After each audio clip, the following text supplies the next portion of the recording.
Hello everyone! In this video we're going to draw Jack Skellington. Start by drawing a circle as a guide for the head. To draw the circle, first make two small marks to indicate the circle's length, and then on the sides make two more small marks to indicate the circle's width. Then connect the marks using curved lines to finish the shape of the circle. Sketch lightly at first so that it's easy to erase if you make a mistake.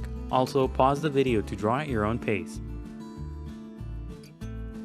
The circle doesn't have to be perfect, but if you're having trouble drawing it, just trace the outer edge of a cup, a lid, or anything else with a circular edge. Under the head, draw two short vertical lines as guides for the neck. Don't place the lines too far apart from each other. Draw a curved horizontal line inside the head. This is a construction guide that will help you place the facial features later on. Now draw a curved vertical line for another construction guide.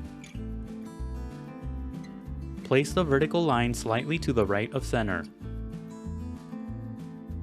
And that's it for the guidelines. Now let's start on the final drawing. Inside the head, on the top left side, draw a sloping line for the first eyebrow. Sketch lightly at first and only darken the line when you get the shape right. Use the initial construction lines as guides to help you place the eyebrow. Curve the top and bottom tips of the line slightly. Under the eyebrow, draw a long curved line for the first eye. This line should be similar to a big letter C. The eye should be directly on top of the horizontal construction guide. Draw a short curved line under the eye. To the right of the vertical construction guide, draw the other eye the same way. First, draw a sloping line at the top for the eyebrow. This eyebrow should be shorter because the head is slightly turned. Under the eyebrow, draw a big curved line for the eye. Sketch lightly at first and only darken the lines when you get the shape right. This eye should be very close to the right edge of the head. Draw a short curved line under the eye.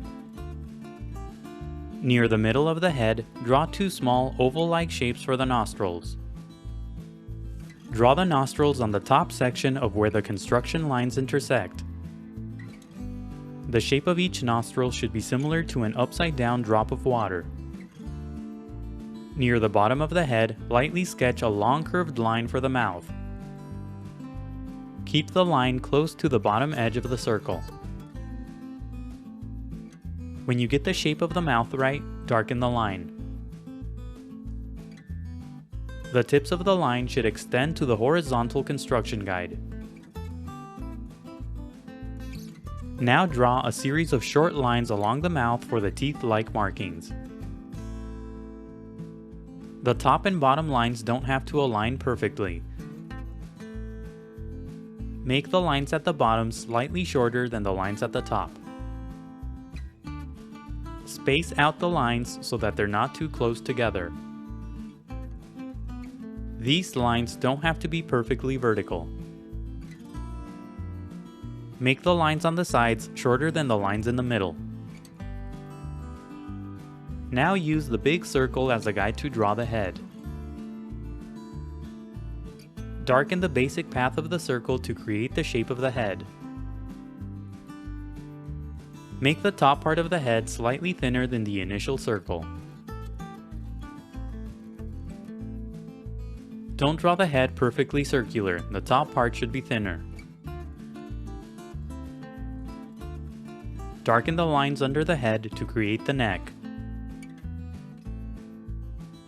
Under the neck, lightly sketch a small triangle for the middle section of the bow.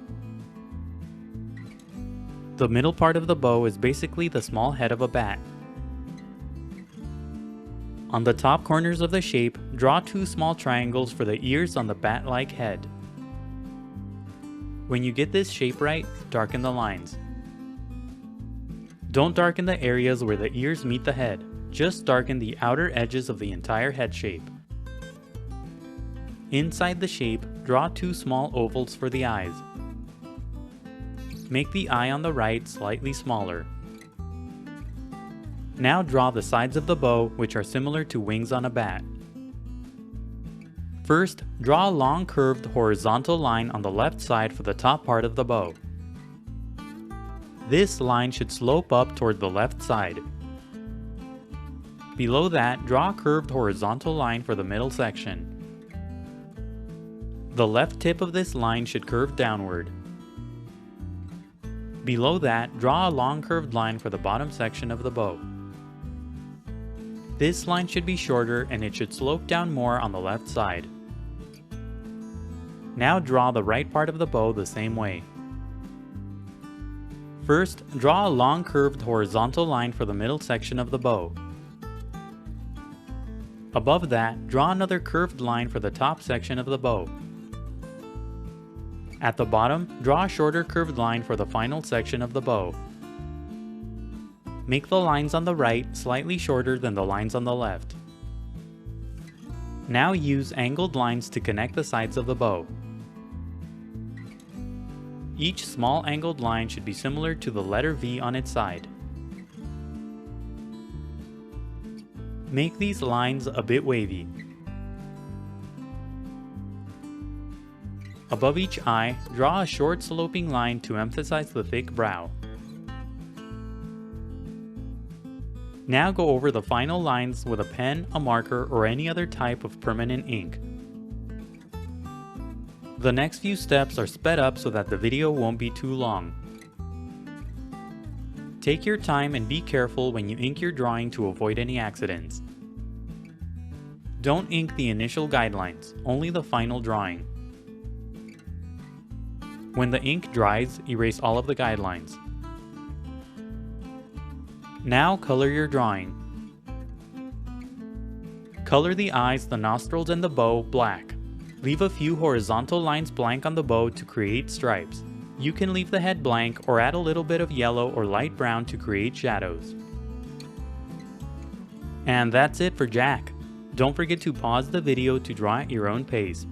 Also, please visit EasyDrawingTutorials.com where every step of this tutorial is broken down into an individual image. If you enjoyed the video, please leave a like and a comment. Also subscribe for more videos in the future. Thank you for watching, and until next time, keep drawing.